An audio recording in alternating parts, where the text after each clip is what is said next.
ভুল ডিসিশন নেওয়ার জন্য যদি অ্যাওয়ার্ড দেওয়া হইতো তাহলে ওই অ্যাওয়ার্ডটা আমিই পাইতাম। লাইফে আমি একদম সর্টেড থাকতে চাই। আমি চাই না এরকম কোনো টক্সিক মানুষ আমার আশেপাশেই থাকুক। প্রাইমারির জন্য 18 দিনের একটা স্টাডি রুটিন বানিয়ে ফেললাম। হ্যালো এভরিওয়ান, আসসালামু আলাইকুম। Welcome to my winter study blog. এরকম কনকনা শীতে সবাইকে আমার চ্যানেলে মোস্ট ওয়েলকাম। ভিডিও তো রেগুলার আপলোড করতে চাই, বাট আমি একটু অলস প্রকৃতির মানুষ, যার কারণে আমি রেগুলার ভিডিও আপলোড করতে পারি না। এটা নিয়ে আপনাদের অনেক কমপ্লেন। অনেকে আমাকে পার্সোনালি মেসেজ করে যে আপু, আমি কিন্তু আপনার উপর রেগে আছি, আপনি কেন লং ভিডিও আপলোড করেন না, আপনার জন্য আমাদের পড়াশোনার লস হচ্ছে। সো ফাইনালি চলে আসছি। প্রত্যেকবারই বলি যে এবার থেকে রেগুলার ভিডিও আপলোড করব, বাট এইবার আমি আসলে এরকম কোনো কিছুই বলবো না, কারণ দেখা যায় যে আমি রেগুলার ভিডিও আপলোড করতে পারি না। তখন অনেকে আমাকে বলে আপু এটা কিন্তু ঠিক না, অনেকে রাগ করে। সো আমি এইবার এরকম কোনো কিছুই বলবো না, আমি ট্রাই করব। শীতের দিনে সকালে ঘুম থেকে উঠাটা একটু টাফ, তারপরে সেটা যদি গ্রামে হয় তাহলে তো কোনো কথাই নাই। গ্রামে অনেক বেশি ঠান্ডা। যখন আমি মেসে ছিলাম তখন কিন্তু আমি শীতের দিনে 5টার দিকে উঠে পড়াশোনা করতে বসছি। তো আমার হচ্ছে সকালের স্লটটা শেষ হয়েছে।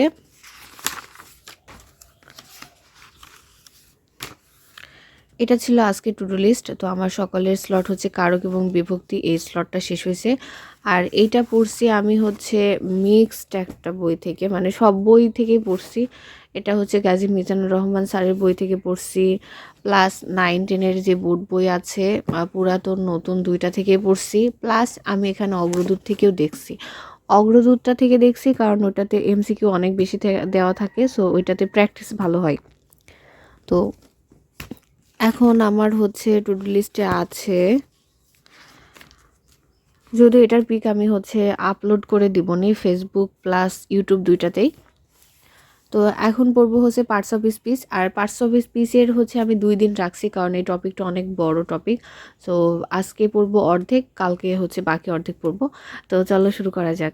ভুল ডিসিশন নেওয়ার জন্য যদি কাউকে অ্যাওয়ার্ড দেওয়া যায় তাহলে হয়তো সেই অ্যাওয়ার্ডটা আমার কাছে আসবে। অ্যাজ ইউজুয়াল আমি আবার একটা ভুল ডিসিশন নিয়েছি, আর সেটা হচ্ছে বাসায় এসে থাকাটা। রুম ছেড়ে দিয়ে বাসায় এসে পড়াশোনা করাটা, এটা আমার কাছে মনে হচ্ছে এখন অনেক বড় একটা ভুল ডিসিশন ছিল। যারা বাসায় থাকে তারা জানে যে বাসায় আসলে কোনোভাবে পড়াশোনা হয় না। যদিও আমার পড়াশোনা বাদে অন্য কোনো কাজ নাই বাসায়, তারপরেও আমি পড়াশোনা করতে পারছি না। টু বি অনেস্ট, আমি গত 8 দিন কোনো রকমের পড়াশোনা করতে পারি নাই। আমি বই টাচই করি নাই 8 দিন। আর হচ্ছে এটার কারণ হচ্ছে আমার আপুরা আসছে, আর বাসায় জামাই আসলে শীতের টাইমে কতটা কাজ থাকে সেটা তো সবারই জানা আছে। বাসায় আমার পড়ার অবস্থা দেখে আমার ভাইয়া অলরেডি আমাকে ছাড়ছে যে রুম ছেড়ে দেওয়াটা আসলে ঠিক হয় নাই। ওখানে হয়তো আমার পড়াশোনাটা ভালো হচ্ছিল। ওখানে আসলে নিজের কাজ নিজে করতে হইতো। এজন্য সারাদিন আসলে এনার্জেটিক থাকতাম, পড়াশোনাও ভালো হইতো। আর এখানে তো কোনো কাজ করতে হচ্ছে না, জাস্ট খাওয়া আর পড়াশোনা। সো খাওয়ার পরে কোনো কাজ না করা হইলে আসলে শরীরে মানে অলসতা চলে আসে, আর যার কারণে খালি সারাদিন শুয়ে থাকতে ইচ্ছা করে। তো এই জন্য পড়াশোনা আসলে লাটে উঠছে। তো কি করব বুঝতেছি না। 2 তারিখে হচ্ছে পরীক্ষা, প্রাইমারি ডেট দিয়ে দিছে। মাঝখানে আর 20 দিন সময় আছে। তো এই 20 দিনের মধ্যে আমি কিভাবে কি করব আমি কিছুই বুঝতেছি না। তো দেখা যাক, এখন তো আপাতত কোনো কাজ নাই, জাস্ট পড়াশোনাটাই। তো আমি হচ্ছে আর অন্যদিকে কোনো ফোকাস দিব না। যদি এটা আমি প্রত্যেকবারই বলি, বাট ওইভাবে হয়ে ওঠে না। কারণ বাসাতে যখন আসলে গেস্ট আসে তখন মানে রুমের মধ্যে বসে পড়াশোনা করা এটা একটু অন্যরকম দেখায়। যদিও এটা করাই উচিত, যে যাই হয়ে যাক আসলে নিজের পড়াশোনাটা আগে নিজের করতে হবে, তারপরে অন্য কিছু। তারপরে এটা আসলে বলার কথা, বাট আমরা যখন এটা বাস্তবে করতে যাই ওটা আসলে হয়ে ওঠে না। তো সব কিছু মিলাই আবারও ভুল ডিসিশন। এখন বাজে হচ্ছে 10টা 42, আর আমি হচ্ছে সকালে পড়ছি প্লাস 2 ঘন্টার একটা লাইভ করছি। আর এখন পর্যন্ত আমি সকালের খাবার খাই নাই। তো কালকে আমি একটা পিঠা বানাইছি, যদিও এই রেসিপিটা আমার না, এটা আমার আপুর পিঠা।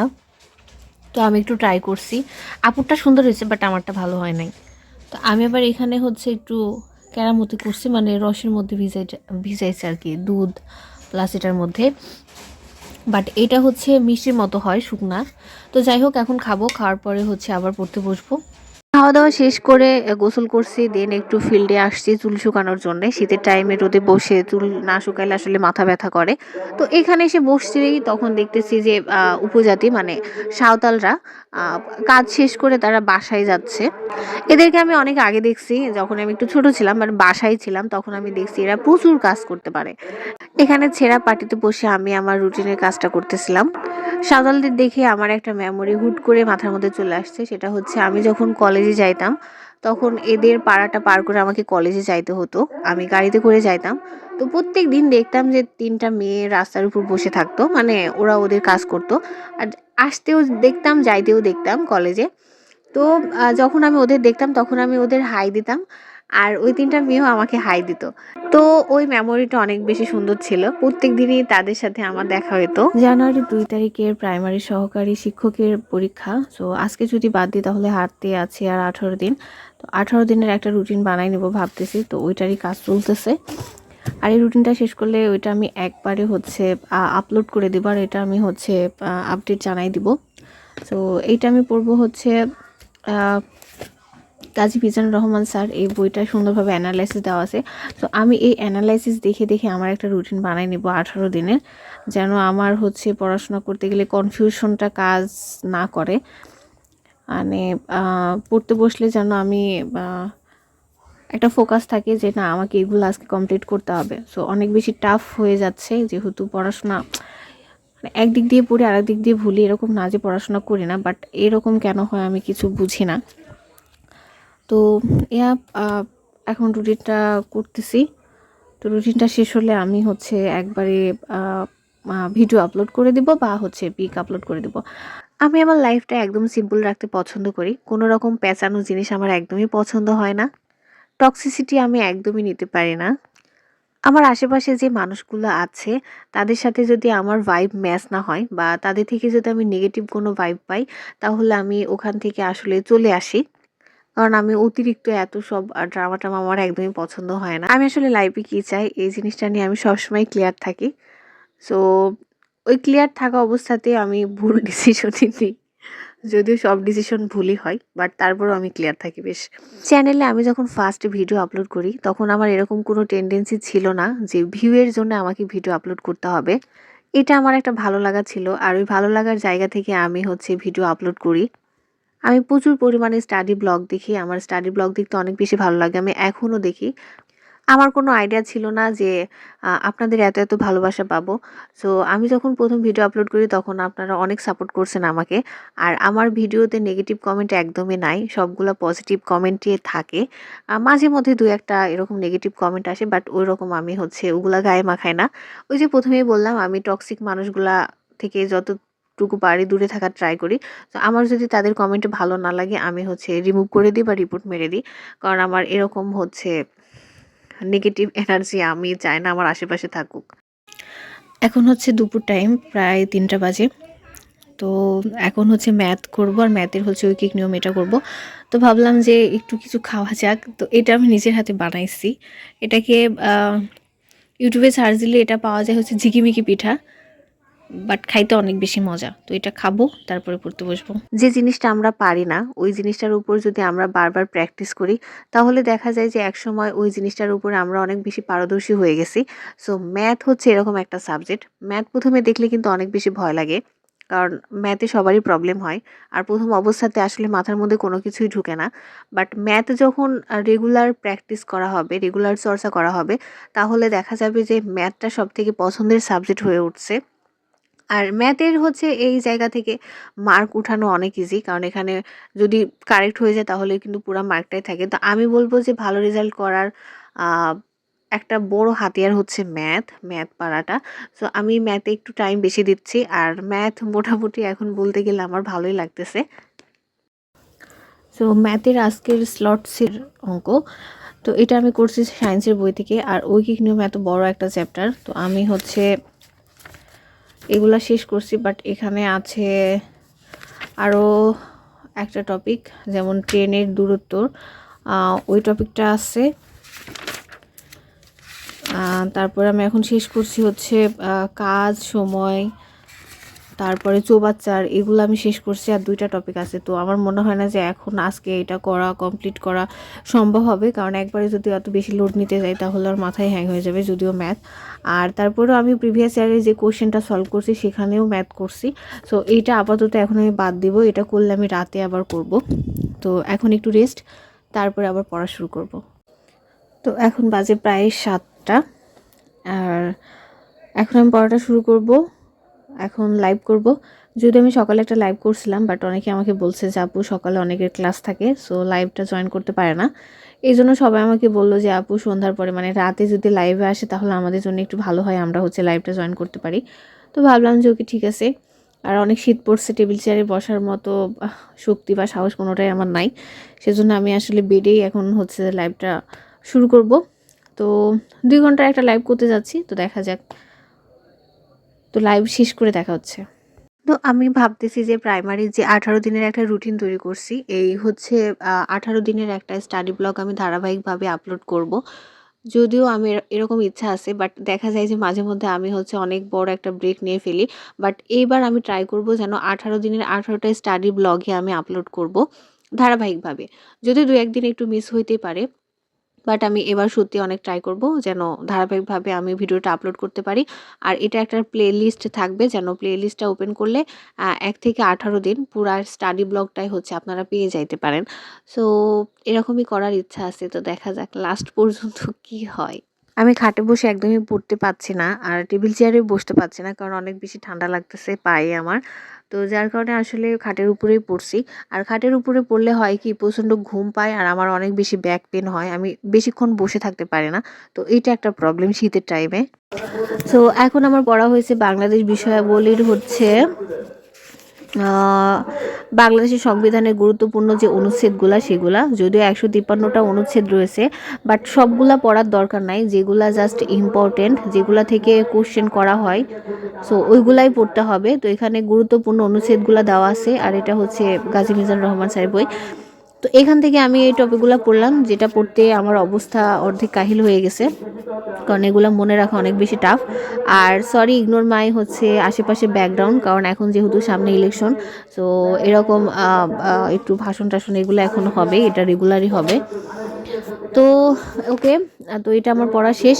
বাট আমার আরে বাপরে, বাংলাদেশ বিষয়াবলী থেকে 2টা টপিক রাখছিলাম, সেটা এটা একটু দেখাই, একটা পড়তে আমার অবস্থা খারাপ হয়ে গেছে। এখানে আমি রাখছিলাম বাংলাদেশের সংবিধান ও অনুচ্ছেদ, প্লাস আরেকটা রাখছিলাম মুক্তিযুদ্ধের রাষ্ট্রীয় খেতাব, মানে মুক্তিযুদ্ধের সময় রাষ্ট্রীয় যে খেতাবগুলো দেওয়া হয়েছে, যেমন বীর শ্রেষ্ঠ, বীর বিক্রম, বীর উত্তম, এই টাইপের যে রাষ্ট্রীয় খেতাব রয়েছে সেগুলো এখন আমি পড়বো।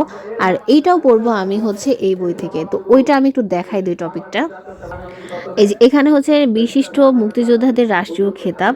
তো এইখানে যতগুলো আছে, মানে বেশি না, জাস্ট এইটুকু পড়বো। এটা পড়ার পরে আমার আবার প্রিভিয়াস ইয়ারের কোশ্চেনও পড়তে হয়, মানে সালের যে কোশ্চেনগুলো আসছিল বাংলাদেশ বিষয়াবলী থেকে, ওইটাও এই বই থেকে আমি পড়বো। তো ওকে, তো এটা শেষ করা যাক। সো আজকের লাস্ট টপিক, সেটা টেকসই উন্নয়ন অভিষ্ট, তার মানে এমডিজি এবং এসডিজি। আর ঐকিক নিয়মের যে বিষয়টা, সেটা অর্ধেক শেষ করছি, বাট আর 2টা টপিক আছে, নিয়মের অর্ধেকটা বাদ রাখবো, কালকে করব। কালকে সংখ্যার সাথে ঐকিক নিয়মের বাকি অর্ধেকটুকু করে ফেলবো। যদিও 2টার মধ্যে একটা থেকে কোনো কোশ্চেন করা হয় নাই, সো ওই টপিকটা হয়তো আমি বাদ দিব। আর যেটা আছে ট্রেনের, ওই ট্রেনের টপিকটা আমি করব। তো এটা শুরু করা যাক। আর এটা পড়তেছি গাজী মিজানুর রহমান স্যারের বই থেকেই, বেশি না, এতটুকু আছে। আর এই টপিকের উপরে যে এমসিকিউ, সেটাও দেওয়া আছে এখানে। তো চলো শুরু করা যাক।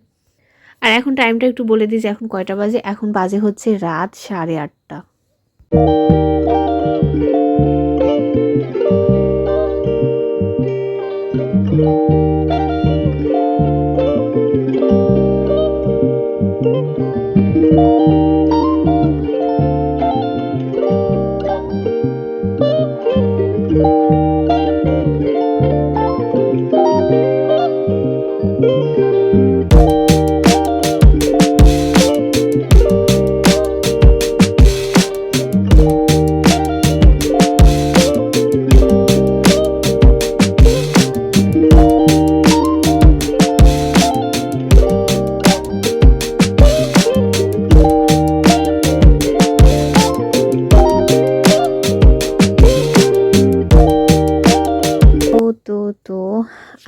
টু ডু লিস্টের সব টপিক আমি শেষ করে ফেলছি। আর এখন শেষ করছে হচ্ছে টেকসই উন্নয়ন অভিষ্ট এসডিজি এমডিজি, এটা শেষ। প্লাস গাজী মিজানুর রহমান স্যারের বই থেকে বাংলাদেশ বিষয়গুলি যে কোশ্চেন আছে সেই কোশ্চেনগুলা সলভ করছি। সবগুলা না, কারণ এখানে হচ্ছে প্রায় 400টার মতো কোশ্চেন আছে এমসিকিউ। তো ওইখান থেকে আমি হচ্ছে 100টা কোশ্চেন সলভ করছি। এই তো বাংলাদেশ বিষয় বলে এমসিকিউ টেস্ট, এখান থেকে আমি হচ্ছে 100টার মতো কোশ্চেন সলভ করছি। প্লাস এখানে আমি পড়ছি হচ্ছে এই তো এসডিজি এবং এমডিজি, এটাও শেষ করছি। তো বেসিক্যালি আজকে আমি অনেক হ্যাপি, কারণ আজকের যে টার্গেট আমি রাখছিলাম সবগুলাই আমি ফুলফিল করতে পারছি।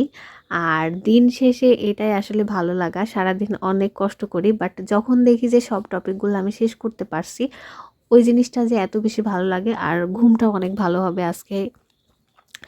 তো ওকে, আজকের মতো এ পর্যন্তই। জাস্ট ঐকিক নিয়মের অর্ধেকটা শেষ করছি। যদি বাকি অর্ধেকটা করতে পারতাম তাহলে আসলে সবগুলাই শেষ হইতো, বাট কিছু করার নাই, যেহেতু অনেক বড় একটা টপিক। সো একবারে সবগুলা করতে গেলে আসলে মাথার উপর দিয়ে যাবে।